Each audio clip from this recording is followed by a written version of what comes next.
un mot, si tu pouvais donner l'identité d'Achille. Pouvoir d'achat. Levé 30 millions d'euros en seed, qui était la plus grosse levée de seed de l'histoire en France. Je suis pas arrivé dans le monde de l'assurance et l'insurtech parce que l'assurance, c'est là où il y a de l'argent. La tech, c'est bien. Moi, je viens de l'assurance et je viens de la tech et je viens de faire les deux. Donc, j'arrive déjà avec une compétence qui est et assurantielle et tech. Pratiquement toutes les semaines ou tous les mois, on lance des nouveaux produits. Si j'étais une boîte américaine, j'aurais été bien plus vite que ce que je fais aujourd'hui. Mon sentiment quand je suis rentré des US, et je nous trouve plus forts. Je parle pas Ralph Rumi, je parle des Français. La France la trouve plus forte. Mais on n'a pas les mêmes moyens, du coup, on est derrière, alors qu'on devrait pas l'être. La moitié des talents, la moitié des mecs que j'ai vus chez Google ou dans les autres, c'est des Français. Trop l'anneau d'assureur, c'est pas la mutualisation de risque, et des fois de fermer les yeux et de se dire on va le faire en étant plus juste. C'est pas normal que quelqu'un qui habite au 2e étage à Soissons paye pour quelqu'un qui habite au bord du Rhône dans une villa magnifique mais qui est inondable. J'ai reçu l'appel de la CPR. J'étais en train de commander un kebab, ils me disaient que j'avais la Grelon et j'étais vraiment en train de commander un kebab. Bienvenue dans Assurance en coulisses, le podcast qui met en lumière les acteurs du secteur de l'assurance. Aujourd'hui, je reçois Ralph Rumi, le cofondateur d'Achille, une assurtech française qui dépoussière le monde de l'assurance avec une approche 100% digitale, simple et transparente. On va parler innovation, tech, entrepreneuriat et comment on peut enfin rendre l'assurance un peu plus cool. Ralph, je suis très content de t'accueillir aujourd'hui au micro du podcast. Merci de m'accueillir. Pour commencer, est-ce que tu pourrais te décrire dans la façon où tu le souhaites? On va dire un jeune vieux. Pour commencer, on va faire un petit jeu. Ouais. Tu vas piocher. Alors, il y a jeu de couleurs. Tu as des questions un peu cool, des questions un peu plus personnelles et des questions à trous. À toi de piocher et de voir sur quoi tu vas tomber. Es-tu plutôt assurance tout risque ou assurance au feeling? Alors, ça dit, je peux répondre de 2 façons différentes. Vas-y. Dans ma vie de tous les jours, je suis plutôt assurance au feeling. Ok. Et pour le travail, on est plutôt assurance tout risque. Assurance tout risque. Ouais. Bon, du coup, on va rentrer dans le gros du sujet, mais comment est né Achille? Parce que j'entends beaucoup parler d'Achille en ce moment. Ah bah c'est bien, c'est déjà bon signe si on entend parler d'Achille. J'espère que c'est pas que en ce moment. Depuis 2021, il faut qu'on parle d'Achille. Comment est né Achille? C'est né de la rencontre de plusieurs personnes. Donc de la rencontre de moi et de Francky en 2021. Et donc moi, j'avais arrêté de travailler. Je suis un multi-entrepreneur ou fou qui l'a fait plusieurs fois, je sais pas comment on doit le dire. Achille, c'est ma 5e boîte. J'avais arrêté de travailler. Puis j'ai décidé de reprendre en 2021. J'en ai parlé à mon ami Jean de la Roche-Brochard, je lui ai dit voilà, si je retravaille, ce serait dans le monde de l'assurance. Il m'a dit ça nous intéresse. Il m'a dit ça tombe bien parce que quelqu'un vient de pitcher la même chose à Xavier qui voulait le refaire. Ce serait bien que vous rencontriez. C'était Francky. On s'est rencontrés, puis une demi-heure après, on s'associait, on montait Achille. Direct. Direct. Et t'avais déjà un parcours dans l'assurance avant ou Alors moi, une appétence? J'ai un parcours un peu pas atypique du tout. J'ai fait des études de maths, d'actuariat et autres dans ma jeunesse, il y a quelques années. Mon papa travaillait dans l'assurance, mon frère travaillait dans l'assurance. J'ai commencé en stage dans l'assurance dans une petite compagnie qui s'appelait PFA, que personne connaît aujourd'hui, qui a été rachetée par AGF, que plus personne connaît non plus aujourd'hui, qui est maintenant Allianz. Voilà, et puis ensuite, j'ai fait un peu de consulting et ensuite que des startups. Et maintenant, tu disais avant, t'as créé des boîtes. Ouais. Mis à part Achille, t'as créé d'autres boîtes en parallèle en ce moment ou? Oui. L'entrepreneuriat à 100%. Je sais pas si ça veut dire créer ou soutenir ou financer. Oui, il y a plusieurs projets aujourd'hui que je soutiens et que je finance. Toujours dans l'assurance ou parallèle Pas du tout. Moi, je suis 100% assurance sur Achille et c'est sur d'autres choses. J'ai investi dans un projet dans la pharmacie. Ok. J'ai investi dans des projets dans le marketing digital. Voilà, dans d'autres projets. Et du coup, en un mot, si tu pouvais donner l'identité d'Achille? Pouvoir d'achat. Pouvoir d'achat? Ouais. Ta vision quand tu as créé Achille, c'était quoi globalement? C'était, alors c'est une histoire triste mais belle à la fois. Mon papa est décédé du Covid en 2021.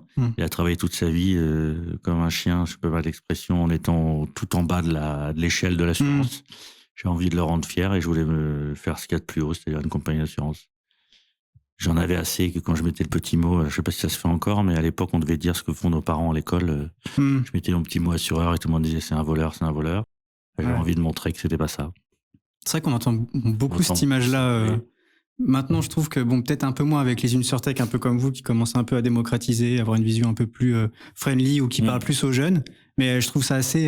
quand j'en parle avec des potes qui sont dans la banque, il n'y a pas trop cette même image, alors qu'en fait, les banquiers sont aussi...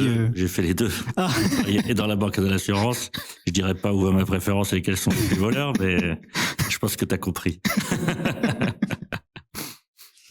Et du coup, en termes de... J'ai appris aussi que vous avez chopé l'agrément de la CPR. Oui. Je trouve ça hyper novateur, parce que souvent, on dit InsurTech, mais quand même choper un agrément, c'est quand même difficile. J'ai des amis qui l'ont vécu chez Quorum à l'époque.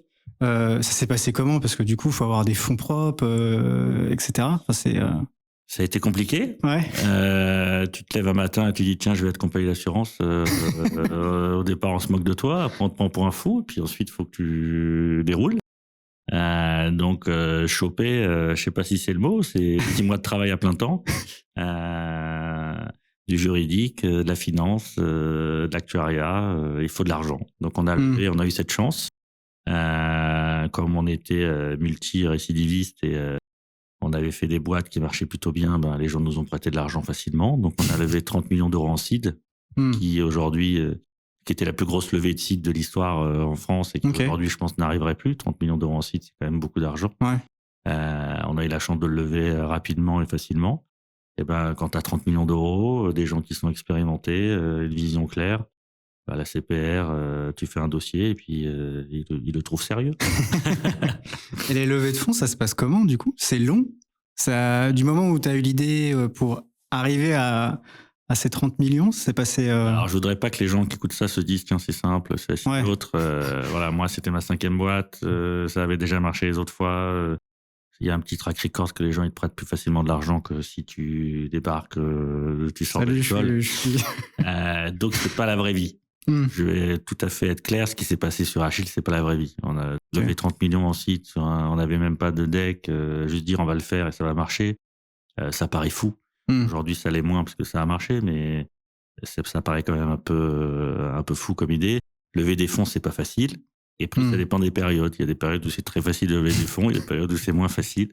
Et je pense que le monde marchait un peu sur la tête à une époque. Aujourd'hui on est redevenu sur le droit chemin et les gens commencent à être un peu plus rationnels. Donc, je pense que c'est beaucoup plus dur de lever des fonds aujourd'hui. Un leveur de fonds, il investit dans une équipe en premier et ensuite dans un projet.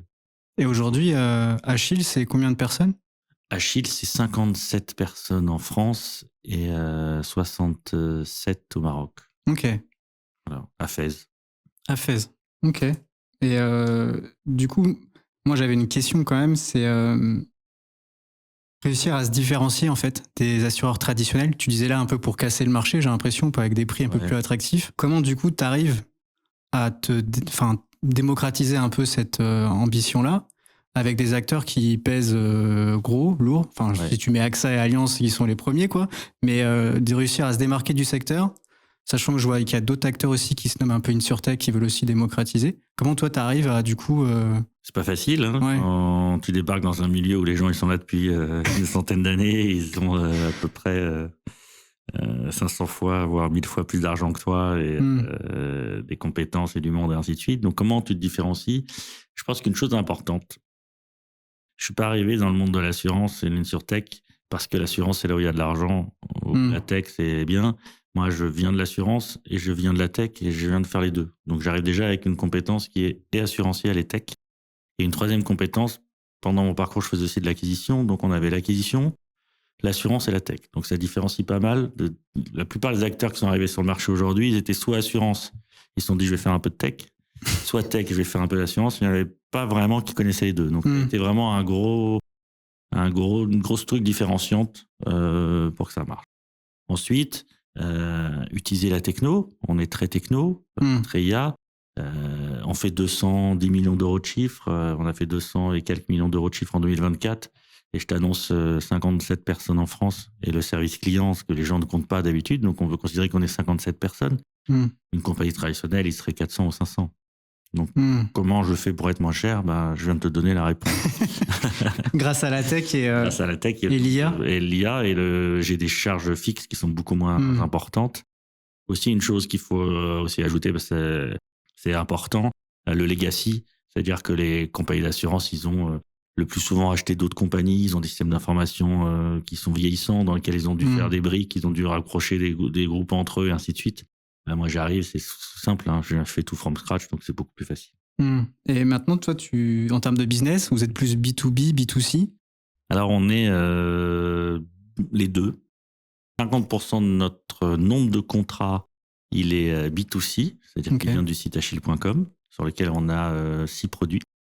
Et les 50% viennent du B2B2C, où on fabrique des produits pour compte de tiers, où la plupart des gros acteurs courtiers grossistes du marché distribuent nos produits aujourd'hui en France et maintenant un peu en Europe.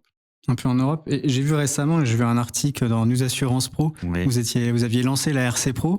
Oui. Pour attaquer ce secteur. C'était quoi cette volonté par rapport à ça? Parce qu'il y avait une part de marché à aller grignoter? Oui, on a 79 produits aujourd'hui chez Achille.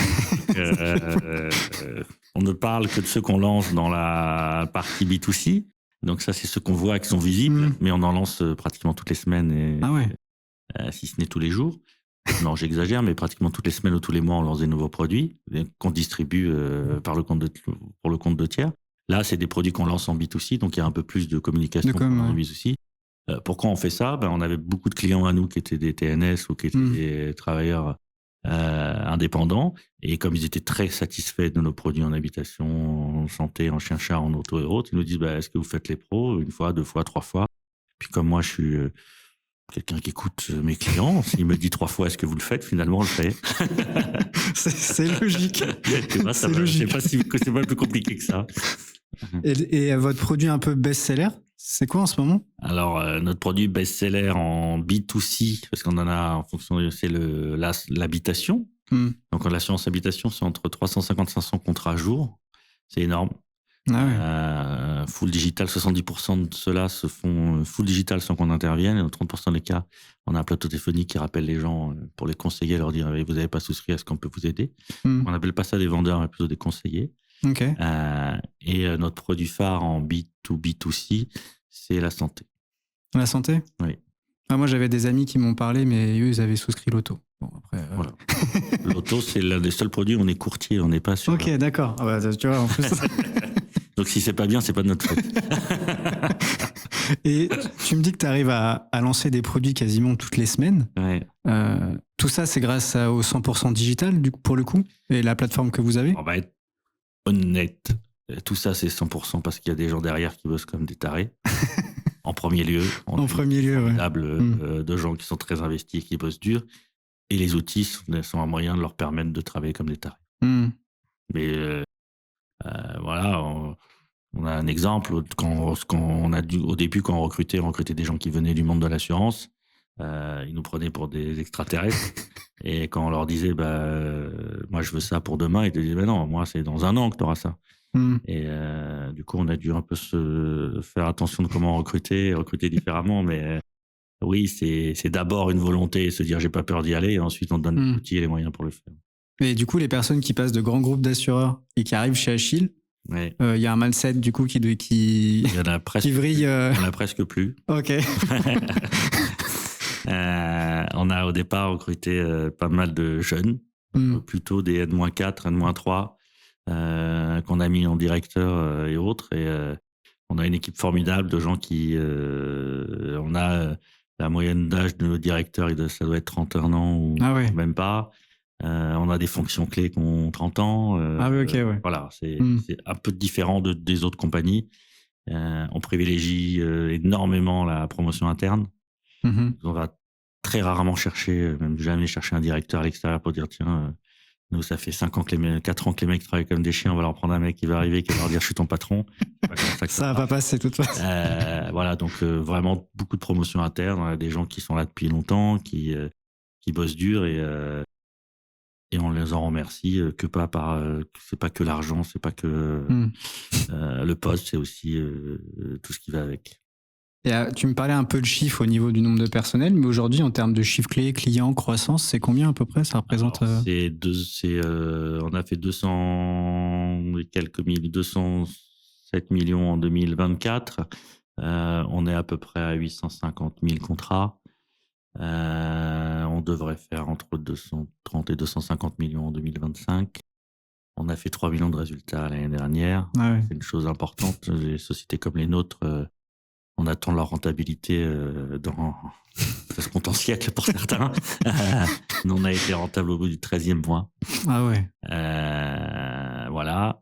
Donc, on sera encore rentable, bien entendu, cette année avec de la croissance. On a dépensé que 9 millions d'euros sur les 30 qu'on a levés pour faire tout ce qu'on dit. Coût marketing. Ah ouais. Voilà, un peu de chiffres clés. Et après, en termes de ratio, j'avais vu, je crois, en 2023, c'était 349%. J'avais vu ça énorme, ouais. 9%, et là, on a 267 maintenant. Ouais, c'est toujours bien. Ouais. Ouais, parce que moi, du coup, je bosse dans l'assurance, mais sur la partie réglementaire, solvabilité, donc le ratio, j'avais regardé un peu le SFCR à l'époque pour faire le.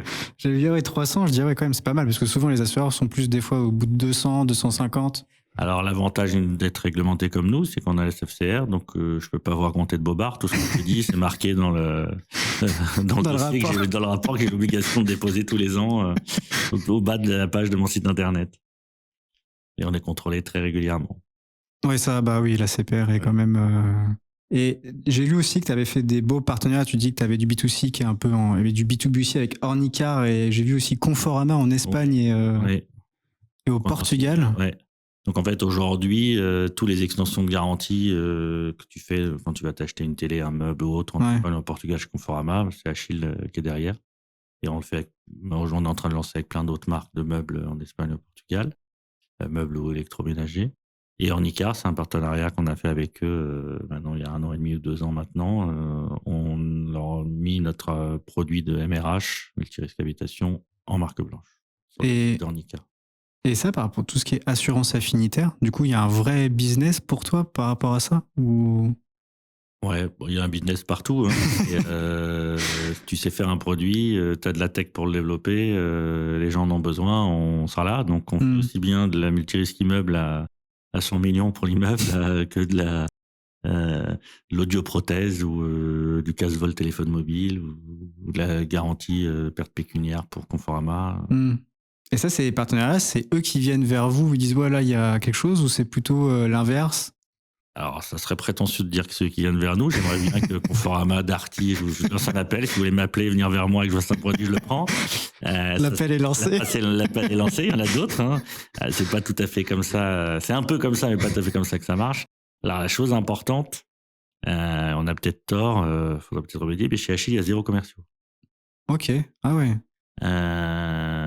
Donc, on est plus ou moins moi qui fais du commercial, avec des podcasts comme ça aujourd'hui ou des posts LinkedIn ou plein de choses comme ça. On recrute pas mal grâce à LinkedIn et du recrutement de personnes et du commercial. Et puis, on a Franklin, notre responsable actuariat, qui est plutôt directeur commercial, responsable actuariat et autres, qui s'occupe du commercial. Mais pour être tout à fait honnête, on est très, très, très sollicité en direct, soit par des réassureurs, soit par des courtiers aussi, soit par des marques, pour qu'on leur fabrique des produits. Donc, si on avait accepté tout ce qu'on nous a demandé l'année dernière, on aurait fait 600 ou 700 millions d'euros de chiffre. Ah oui, quand même. Oui.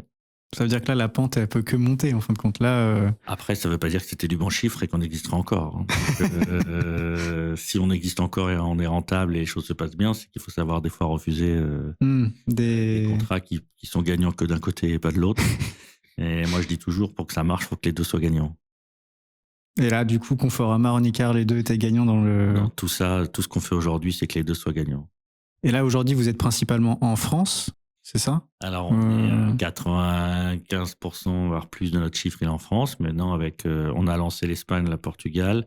On a lancé l'Italie et on a lancé la Pologne. Ok. On est en négociation sur la Grèce et la Roumanie. Donc, on regarde d'autres produits. Le fait d'avoir fait un agrément en France, on peut, en LPS, avoir des agréments dans d'autres pays européens. Et donc, en fait, comment ça marche?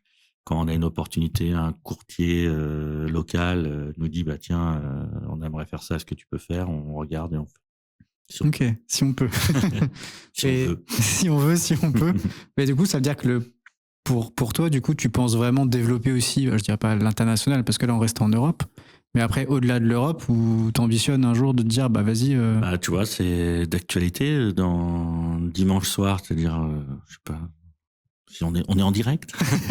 Non, mais dimanche soir, je m'envole pour le Singapour.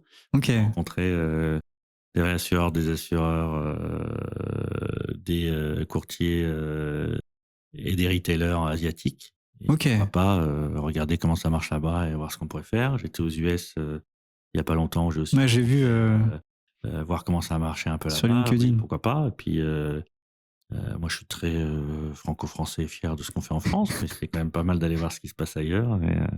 Et pourquoi pas faire rayonner la France à l'international. Et d'ailleurs, ce que tu as vu aux US récemment, tu étais au salon, c'est ça, avec BPI France Oui, j'ai eu la chance de faire partie du parcours avec BPI France. Alors, c'était le salon Dreamforce de Salesforce. Moi, j'y allais pas du tout pour ça. Je pense que je suis le pire des clients pour tous ces gens-là, puisque je fabrique tout moi-même et j'ai 0 sous-traitant. Donc, je suis leur bête noire plutôt que... Ils m'auraient pas invité, je pense. Et voilà, mais on a fait un parcours dans la Silicon Valley, on a rencontré plein de gens intéressants et autres, et ça m'a permis de m'ouvrir l'esprit, non, puisqu'il était déjà pas mal ouvert, mais de se rendre compte que ça va barder très vite et qu'on a intérêt à bien se préparer et que si on se réveille pas vite, il va y avoir des problèmes. Et toi, parce que déjà, je pense déjà, tu as un mindset entrepreneur avec ce que tu as fait avec Achille, donc tu es déjà un esprit qui est bien ouvert. Quand tu vois le mindset américain, on dit souvent il est bien différent du mindset français. C'est fou. Comment tu l'as vécu? Enfin, comment tu le vois, ça? Je peux te donner un exemple. Aujourd'hui, qu'on tape sur Doctolib et qu'on lui prenne 4,6 millions d'euros d'impôts, alors que c'est la boîte qui a sauvé des millions de vies, qui est la boîte qui est le plus beau fleuron pour moi. Si on m'avait demandé qu'est-ce que tu aurais aimé de faire un jour, je t'aurais dit j'aurais aimé faire Doctolib. Ouais. Et qu'aujourd'hui, on vient leur prendre 4,6 millions pour concurrence déloyale parce qu'ils font de la vidéo. Voilà, aux États-Unis, c'est. Après, je dis pas que c'est bien aux États-Unis. Ce qui m'a le plus marqué, moi, aujourd'hui, à San Francisco, c'est que dans la rue, la moitié des mecs qui crèvent la dalle et t'as des zombies dans la rue. Et puis t'as la Silicon Valley, les mecs qui gagnent 1 million. Ouais. Ils marchent dans la rue à côté d'eux, ils les regardent pas. Il y a un juste milieu entre tout ça. Ouais. Mais je pense que ça serait bien qu'on soit un peu plus entrepreneur en France et un peu moins entrepreneur aux US, tu vois, ça serait bien. Ouais, de trouver le juste équilibre. Le juste équilibre, mais oui, qu'est-ce que j'en pense? Les mecs vont vite, ils n'ont pas de contraintes, ils peuvent que nous battre, en fait. Et si on n'a pas compris ça, on est mort. Aux États-Unis, une boîte française qui dit je vais travailler pour le gouvernement ou je vais travailler avec une boîte américaine, on la regarde même pas. C'est interdit. En France, on travaille tous avec des boîtes américaines. Voilà, ça serait bien que ça change un peu. Et souvent, j'entends aussi des articles en mode en France, on est trop réglementé, notamment dans le domaine assurance, souvent au niveau de l'Europe, alors qu'aux States, eux, c'est un peu différent. Et des fois, on te dit, en fait, il y a une perte d'équilibre, une perte de performance, parce que du coup, dans d'autres États, ils n'ont pas les mêmes réglementations, en fin de compte. Toi, tu le vois comment, ça? Je pense que la réglementation, c'est bien. Ouais. Il faut protéger aussi le consommateur. Normalement, comme le droit du travail ou la réglementation, c'est fait pour protéger quand des gens font de la merde, excuse-moi l'expression. Ouais, T'empêcher de faire des trucs bien sous prétexte que certains font de la merde, c'est compliqué.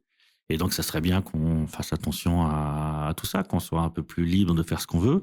Et par contre, je suis pas en train de dire qu'il faut pas qu'on soit ni taxé, ni réglementé, ni regardé. Mais ça devient un peu compliqué en ce moment-là. Tout à fait honnête, ça devient compliqué. On verra ce que ça donnera dans les mois à venir, mais en tout cas, pour le moment, en tout cas, de ce que tu me parles en termes de chiffres, etc., c'est quand même assez porteur. Je te parle de compliqué, je te parle en général, je parle pas de chill. Voilà, mais c'est pareil, c'est compliqué. On irait, si j'étais une boîte américaine, j'aurais été bien plus vite que ce que je fais aujourd'hui. Et c'est pas juste, c'est pas normal. Alors que honnêtement, si tu veux, mon sentiment quand je suis rentré des US, et je nous trouve plus forts. Je parle pas Ralph Rumi, je parle des Français. La France, je la trouve plus forte. Mais on n'a pas les mêmes moyens, du coup, on est derrière, alors qu'on devrait pas l'être. La moitié des talents, la moitié des mecs que j'ai vus chez Google ou dans les autres, c'est des Français. Ah ouais, c'est que les mecs qui sont expatriés. Tu vas visiter Google, on va te montrer le fleuron de l'industrie américaine, c'est les Français qui te font visiter. Et ils sont partis d'ici parce que Et c'est pas normal. Il devrait être ici et pas là-bas. C'est pas là-bas. Et pourquoi, en parlant avec eux, ils t'ont dit pourquoi ils préfèrent partir là-bas ou... Ils n'ont même pas besoin de le dire, tu vois, ça se voit. Ça se voit. Ça se voit directement, t'as besoin de le savoir, quoi. Non, mais c'est vrai, c'est plus d'argent, plus cool, moins de contraintes. Voilà, après, il n'y a pas que ça dans la vie, mais il y a plein de gens qui choisissent. Et là, maintenant, si tu avais une anecdote, parce que je pense quand on lance une boîte, tu as dû avoir des galères, des anecdotes marrantes ou autres, enfin, une anecdote qui t'a le plus marqué dans la création d'Achille. La création d'Achille, elle est... c'est le jour où j'ai reçu l'agrément. Alors, ceux qui me suivent sur les réseaux savent que je suis un gourmand et que j'adore les kebabs.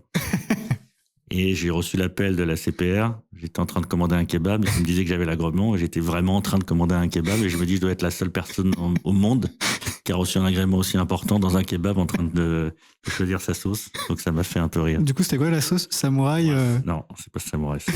Les vrais prennent sauce blanche, harissa. Sauce blanche. Harissa. Ça, c'est les vrais. Les autres prennent samouraï. Et alors maintenant, on va parler un peu innovation. L'innovation, c'est quand même le maître mot de la croissance. J'en entends quand même beaucoup dans les différentes structures. Et encore plus dans les InsurTech. J'ai échangé aussi avec Kais de Kairos qui m'a parlé beaucoup aussi de l'innovation. Pour toi, y a-t-il une innovation très concrète chez Achille qui t'a le plus marqué dans votre croissance, en fin de compte, qui a vraiment été un levier? L'IA, c'est bateau ce que je vais te raconter, mais aujourd'hui, tu peux plus passer à travers l'IA et tu peux pas faire semblant que ça n'existe pas. 100% de ce qu'on fait, nous, on le regarde, est-ce qu'on peut utiliser l'IA, comment on va l'utiliser et comment ça va simplifier les choses. On a quelque chose chez nous, c'est un jeu de mots pourri, mais j'en suis fier, donc à chaque fois que je le dis, je rigole, mais ça s'appelle le calendrier de l'après. Parce que moi, mes enfants adorent le calendrier de l'Avent à Noël. Ils adorent ouvrir leurs cadeaux et se dire chaque jour j'ai un chocolat. Moi, j'ai demandé à mes équipes que chaque jour, quand j'ouvre un calendrier, j'ai une innovation d'IA qui soit arrivée. Calendrier de l'après. On appelle ça le calendrier de l'après. Et c'est quoi? On a mis dans la même pièce chaque responsable de service, un développeur IA et un chef de produit. On lui a dit, dis-moi comment tu travailles, et on a regardé comment on peut faire pour améliorer les choses, et ça va du tout petit outil qui permet de gérer les avis clients, qui a été 100% automatisé avec l'IA et qui nous a fait gagner presque 3 jours à une personne par semaine, à l'outil de gestion sinistre ultra perfectionné qui permet de lire avec l'OCR la feuille de soins de son chien, qui calcule automatiquement ce qu'on doit, qui paye, qui gère les plafonds, qui regarde si c'est un vrai vétérinaire, s'il y a de la fraude. Voilà, ça va de...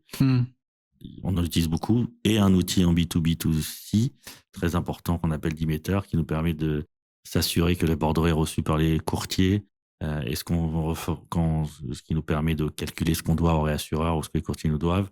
Là, on a mis beaucoup d'IA et beaucoup de connaissances et de techno. Et ça nous fait gagner énormément de temps et d'argent. Et quand j'étais au salon d'INN là, à Niort, les gens parlaient aussi d'IA dans la performance au niveau de la tarification, la gestion des sinistres. Là, tu en parlais aussi en termes de tarification. Vous arrivez, parce que quand tu lances un produit, comment tu arrives à savoir le prix idéal? Je crois qu'il y a beaucoup de fantasmes sur la tarification et le prix idéal. Je vais peut-être pas me faire que des copains, mais bien sûr qu'on le fait, mais ça, c'est dans la façon dont tu as fabriqué ton produit. Aujourd'hui, tu t'affiches pas les mêmes tarifs que si la personne vient de Google ou si elle est sur un comparateur, que si il est 23h ou que s'il est minuit. Mais on rentre dans le syndrome de j'achète pas mon billet d'avion, j'achète que le mardi parce qu'il est moins cher que le lundi, et ainsi de suite. Franchement, si les heures qui font ça, dis-le moi, mais je crois pas qu'il y en ait beaucoup.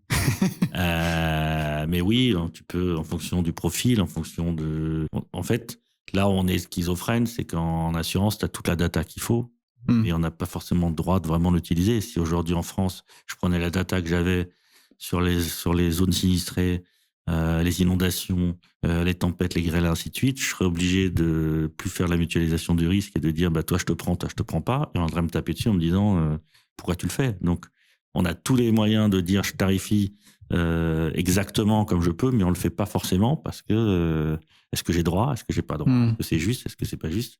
Donc Tout le monde serait capable de le faire, tout le monde ne le fait pas. Est-ce qu'on a le droit de le faire? Jusqu'où on doit aller? Et est-ce que notre rôle à nous d'assureurs, c'est pas la mutualisation du risque et des fois de fermer les yeux et de se dire on va le faire en étant plus juste. C'est pas normal que quelqu'un qui habite au 2e étage à Soissons, il paye pour quelqu'un qui habite au bord du Rhône dans une villa magnifique mais qui est inondable. C'est pas juste. Aujourd'hui, c'est comme ça que ça se passe et comment on pourrait faire pour que ça soit un peu pour équilibrer. Et du coup, là, tu parlais aussi de la data. On parle beaucoup d'open insurance, FIDA, etc. Toi, tu es pour par rapport à cette réglementation-là ou tu te dis qu'il y a des limites Et moi, aujourd'hui, ça m'arrange pas mal que les gens soient pas soient pas équipés en open assurance et on paye les bonnes data, parce que comme moi, je les ai bien, du coup, ça me laisse un avantage concurrentiel. Je blague, mais à moitié. Oui, honnêtement, moi, ça me dérange pas. FIDA et l'open assurance, on est prêts. Mais les autres seront pas prêts, c'est certain. Donc, il faut pas rêver, en fait. Ouais. Ils seront jamais prêts. Le mot jamais. Ouais, tu penses que ça va jamais arriver à terme sur... Ça va arriver, mais à quel coût? Je sais pas, moi, je préférerais qu'on mette cet argent pour que les gens payent moins cher, qu'on soit plus compétitif, que les compagnies soient... Voilà, c'est compliqué. C'est compliqué. C'est des systèmes d'information qu'il faut repenser beaucoup de choses et ils sont pas prêts. Moi, aujourd'hui, encore une fois, moi, ça m'arrange. Moi, je suis prêt. Donc, j'en tire, moi, mon bénéfice aujourd'hui. C'est pas pour que tout le monde soit au même niveau que moi. J'ai pas envie. Pour toi, c'est pas une contrainte, quoi. Pour le moment. Contrainte. Et du coup, ça fait un peu le pendant, mais toi, tu penses quoi, en fait, par rapport des InsurTech qui jouent vraiment un rôle important, en fait, dans cette transformation? Notamment, là, tu dis, parce que tu as quand même digitalisé à 100%. Toi, les contraintes telles comme Open Insurance, pour toi, tu le vois pas. D'autres, tu l'as rajouté. Il y a des blocs et des blocs de structure IT. Vous insufflez quand même une dynamique que les autres assureurs n'avaient pas à un moment donné parce que ça fonctionnait très bien comme ils étaient. Toi, tu le vois comment, ça va bousculer les codes? Ils vont nous racheter. Et puis, on va mettre notre savoir-faire au service de gens qui ont plus d'argent, plus de compétences, plus de clients, et ça va se réguler. Ouais, c'est parce que il y a cet exemple-là où il y a eu Alliance Directe qui a repris aussi Luco, ces structures-là où tu te dis à un moment donné, est-ce que c'est la fin logique d'une InsurTech d'être racheté par un gros assureur tradi ou pas vraiment? C'est un achat différent, si je peux me permettre. Je tape pas sur Pierre, Paul ou Jacques, mais c'est pas le même type de rachat. On a racheté quelque chose qui marchait pas pour le reprendre et bénéficier de sa marque, mais on n'a pas racheté quelque chose qui marchait, qui va te changer, qui va changer ta façon de travailler. C'est moi, ce que je pense, c'est qu'on essaye de montrer qu'on est capable de faire, qu'on sait faire, que ça marche. Et une fois qu'on a montré que ça marche, messieurs, mettez ça dans votre système. Et je dis toujours qu'aujourd'hui, on est approché par des gens qui nous parlent et autres. Je leur dis toujours, si c'est m'acheter pour m'intégrer et que je devienne comme... M'achetez pas, vous allez perdre votre argent et je vais vous la voler. Si c'est pour m'acheter ou nous regarder ou nous mettre à côté et qu'on travaille main dans la main et qu'on puisse avoir... le champ libre pour faire tout ça, tout ce qu'on veut, on va faire un carton. Moi, je sais que si je mettais mes process, mes savoir-faire entre les mains de grosses compagnies d'assurance, ça serait incroyable. Ça, c'est marrant parce que j'avais échangé avec le cofondateur, enfin CEO d'Insurgate là-dessus, et il m'expliquait qu'en fait, quand tu avais une dynamique comme ça de rachat, l'idée, c'est pas de le racheter, comme tu dis là, et de l'absorber et de le dire, en fait, on t'a dans notre pavillon, maintenant, on veut limite t'étouffer, parce que ça servira à rien du tout. Et plutôt d'investir en fin de compte sur ce rachat-là. C'est exactement ça. Donc moi, je te dis pas qu'on est en train de te vendre, je te dis juste que la suite logique, j'aimerais bien demain être AXA, Allianz, Generali, mais ça sera pas demain. Ça sera dans le futur, je te le souhaite. Demain peut-être, ça sera pas demain. Ça se trouve dans le calendrier d'après, ça se trouve tu vas ouvrir un jour et tu verras... Ah bah super.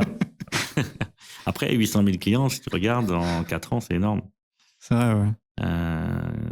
Et si tu te compares à d'autres à notre InsurTech qui s'est lancé parallèlement, vous avez la plus grosse croissance ou ça dépend?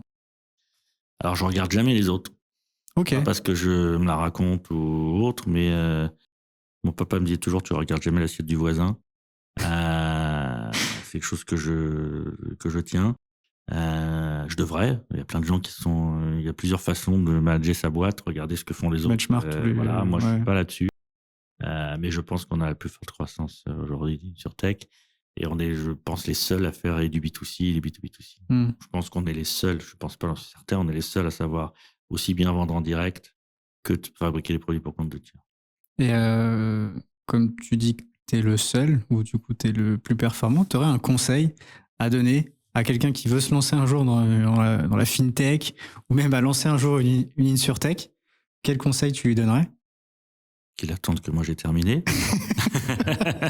C'est le premier des conseils. Non, sérieusement, c'est... Ouais, il y avait une phrase...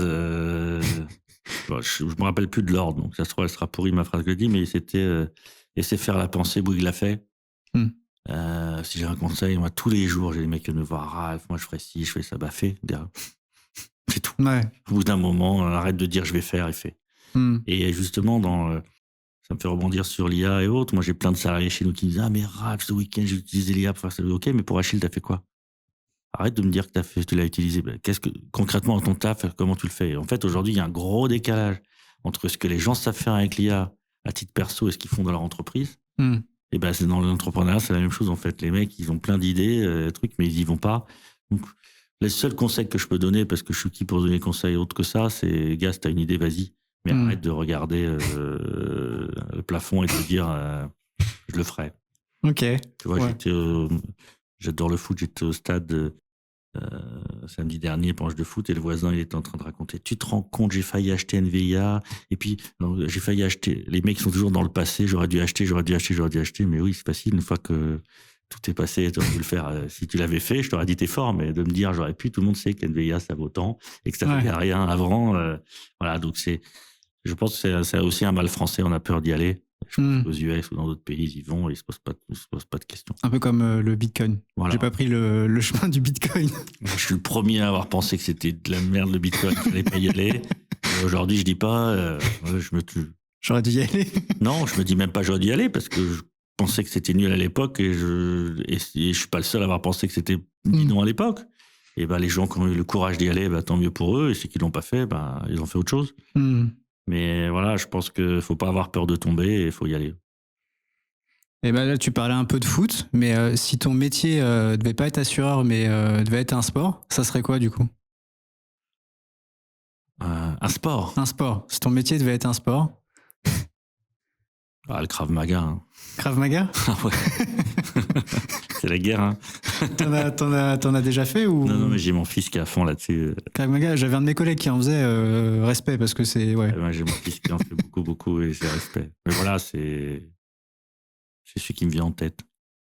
Et au niveau de tes inspirations entrepreneuriales, ou personnes qui t'ont marqué, mis à part Xavier Niel, je crois, qui a investi, ou je sais pas qui t'a le plus inspiré, ou qui t'inspire encore pour le moment? Moi, je suis assez famille, donc mon papa et mon frère m'ont pas mal inspiré. Après, c'est des choses de la vie qui font. Moi, quand j'étais stagiaire dans l'assurance, un de mes patrons, je sais pas si c'est de l'inspiration, mais qui m'a fait découvrir ce qu'était la vraie vie.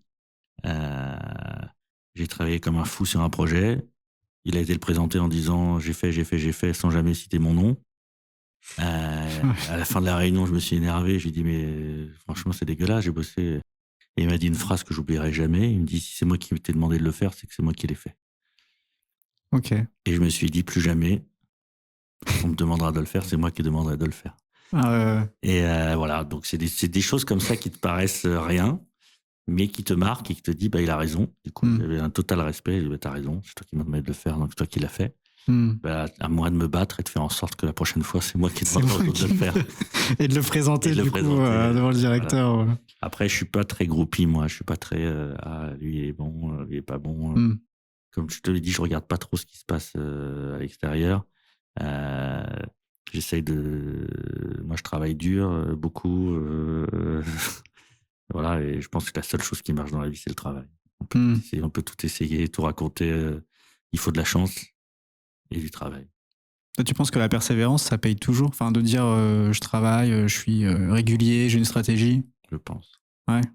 J'en suis sûr. Après, il y a travail et travail. J'apprends à mes enfants aussi. Quand ils rentrent, ils disent, tu te rends compte, j'ai travaillé 20 heures, j'ai eu 4. Je dis, c'est pas parce que tu travailles 20 heures que ça mérite 20. Voilà, c'est pas la durée du travail qui fait que tu dois avoir une bonne note. Le travail, c'est pareil, c'est savoir se remettre en question. Moi, j'ai 53 ans, même si j'en parais 26. J'ai 53 ans et je me remets en question toutes les semaines. Et on doit se remettre en question tout le temps et j'ai pas de certitude. Et moi, je vois la plupart des gens qui arrivent pas, c'est qu'ils ont trop de certitude.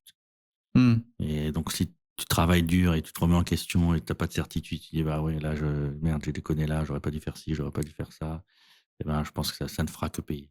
Et tu te remets en question parce que tu es cofondateur d'une boîte et tu diriges une InsurTech, ou tu te serais mis aussi pareil en question si tu étais salarié d'une grande structure ou... Alors, c'est pareil, j'arrivais pas à être salarié d'une grosse structure. Et ça, c'est une autre anecdote que je te raconte. C'est à chaque fois que je travaillais pour une boîte, je trouvais mon patron con. Ok. Et un jour, je rentre et encore une fois, un vendredi soir, on se réunit en famille et puis je dis ça à table, oh, j'en ai marre, il est con et autres. Et mon grand frère me regarde, il dit, Ralph, la première fois il était con, la deuxième fois il était con. D'après toi, qui est con? C'est la question. Parce qu'ils peuvent pas tous être cons. Et il avait raison. C'est moi qui suis trop con pour être salarié, donc je suis entrepreneur. C'était la conclusion de ce que j'avais compris. Et du coup, quelle est la leçon la plus importante que tu as tirée? Bon, là, tu m'en as donné quand même pas mal. Pas mal, ouais. Mais la leçon la plus importante au cours de ta carrière? Le plus important, je pense, c'est l'humilité. Et tant que c'est pas signé, c'est pas signé. Donc, tu peux être en haut le lundi et vraiment tout en bas le mardi, mais c'est pas c'est une phrase qui paraît bateau, mais qui est vraie. Donc, tu dois vraiment faire attention à ça. Et pareil, moi, j'ai vendu plusieurs boîtes ou plusieurs trucs et tant que l'argent n'est pas sur ton compte, il peut se passer quelque chose. Ouais. Et il y a des choses il y a des boîtes des ventes qui se font pas 3 heures avant, une semaine avant. Alors que c'était, oui, il y a 2 jours Moi, avant. j'en ai une, tout était fait, mes associés avaient déjà commencé à faire les plans de la nouvelle maison avec leur femme, tout était fait. Et le patron qui devait nous acheter, il s'est fait virer une semaine avant la signature, ils ont tout arrêté. Ah ouais. On avait fait le team building, on avait fait les équipes, on avait fait l'organigramme, tout était fait. Et ça s'est pas fait. Bah, du coup, à partir de là, tu te dis, bon, Et là, faut se remettre en selle parce que c'est pas facile et se dire, bah, c'est la vie, il faut rebondir, faire autre chose. Mais voilà, donc une leçon, c'est vraiment, on n'est jamais arrivé en fait. Si tu crois que t'es arrivé, t'es pas arrivé. T'es pas arrivé tant que c'est pas closé, signé. On travaille, tant que t'as pas atteint l'objectif qui t'était dit et que t'as pas arrêté, t'es pas arrivé.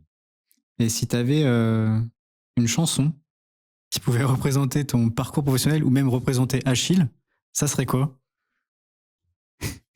Waouh! Tu vois, ça, j'avais pas dans une chanson qui peut représenter mon parcours professionnel. La chanson des vieux amants de Jacques Brel, peut-être. Moi, je vais pas te sortir du Joule et... Du Joule. Maître Gims ou David Guetta. Moi, je suis plutôt classique. J'adore Jacques Brel et autres. Et puis, non... Et si tu avais des recos de livres, podcasts ou autres qui t'ont inspiré, notamment dans tout ce qui est entrepreneuriat ou... Alors moi, je n'en regarde pas. Il y en a un, alors c'est pas parce que c'est quelqu'un que j'aime beaucoup et que je connais bien, mais Human Machine de Jean de la Roche-Brochard. C'est un livre, je sais pas si tu l'as lu, mais je t'invite à le lire. C'est quand même quelqu'un qui travaille dur, qui fait beaucoup de choses et on peut se demander comment il fait. Il a bien voulu nous partager sa façon de faire. Après, en termes de podcasts et autres, moi, je les écoute pas beaucoup. Ok. Je dors la nuit avec des podcasts, mais c'est pas ceux que je vais conseiller. C'est Faites entrer l'accusé, Andelat raconte et des choses comme ça. Donc, moi, je me détends avec des crimes. D'autres se détendent avec autre chose. Voilà, c'est spécial. Et qu'est-ce qui t'enthousiasmerait le plus pour les années à venir? Moi, je suis assez regardant sur ce qui se passe en médecine, l'IA et autres. Je trouve ça fou ce qu'on arrive à faire là aujourd'hui et j'aimerais bien suivre ça de près. Le traitement du cancer, le traitement des maladies, les diagnostics automatiques. Je parlais hier avec quelqu'un qui me dit on va éliminer tous les questionnaires de santé, on va prendre une photo de ton visage, on va savoir si tu as du cholestérol, si tu es fumeur, si tu es si t'es ça. Il y a 90% de vrai, ou X% de vrai, Y% de faux, mais on va arriver à 100% de vrai. Voilà, je suis assez... j'aimerais bien voir ça. Et ma fille est en 2e année de médecine. Donc elle en parle beaucoup à la maison Non, même pas, elle se dirige vers de la médecine traditionnelle. Donc je peux lui dire, attends, ma cocotte, c'est pas comme ça que ça va se passer après. Mais voilà, j'ai toujours été très admiratif de la médecine, pas des médecins, mais de la médecine. C'est 2 choses, là, en termes d'humilité, de remise en question et autres, je pense qu'ils ont pas mal de choses à apprendre par rapport à ça. Mais le métier qu'ils font, il est quand même fabuleux. Et les chercheurs et autres, et voilà, c'est quelque chose qui me fascine. Et puis j'ai aussi une fascination pour les acteurs, les gens qui sont capables de faire des trucs de fou sur scène. Quand je vais au théâtre, à chaque fois, je regarde, je dis, qu'est-ce que j'aimerais faire ça. Être acteur? Non, je ne saurais pas le faire, mais j'ai de l'admiration pour ce qu'ils font. Ça se trouve, tu sais pas, un jour, ils vont te contacter pour faire une série sur Achille, non? C'est pas... Je pense pas, non. Un documentaire. Un documentaire, non. Et là, maintenant, une question, parce qu'on me l'a posée à l'INN, et on m'a dit, mais pourquoi tu poses pas cette question à tes auditeurs à la fin de ton podcast? Qu'est-ce que tu as besoin, là, maintenant, pour faire grandir Achille?